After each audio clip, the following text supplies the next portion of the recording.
Some of the earlier characters that had been played around with, some of them again just didn't feel right for the time period.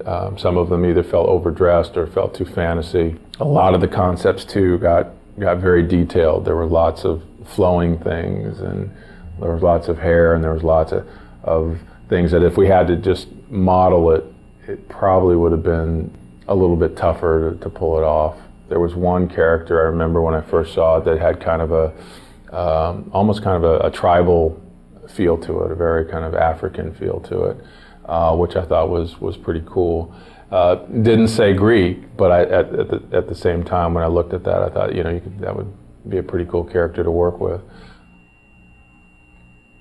We went through images of the lone wolf kind of characters where you might have a hero with a little baby or a dog on his back.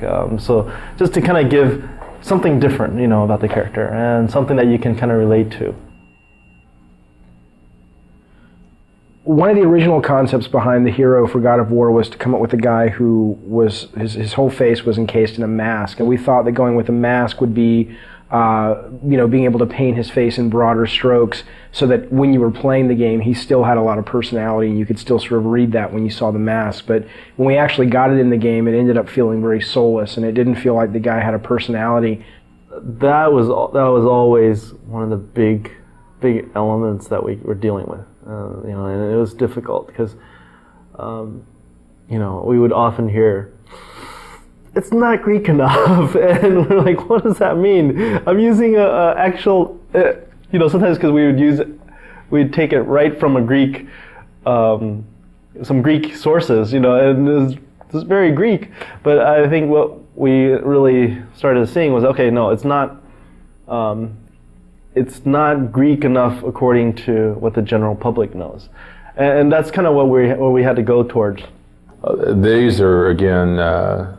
Very traditional. Some of these were very traditional kind of Greek images. And again, the more traditional it got, the more armor we put on him, the more he lost his individualism. Every time we put something on, Dave felt like, he doesn't look brutal anymore. And we started realizing brutal also kind of related to the primal part of him, and so we did spend a lot of time going through that, but in the end we ended up still taking his clothes off, and that's what we went with. So when I first saw this from Charlie, it was the first time that I really saw the brutal nature and the violent nature and the sort of the animalistic quality that would really become the foundation for Kratos. And I think starting to see these images was just like sort of confirmation that this idea could really work, and instead of giving him a traditional sword, going with these sort of chain blades was going to be much more dynamic and fluid and really fun to play with.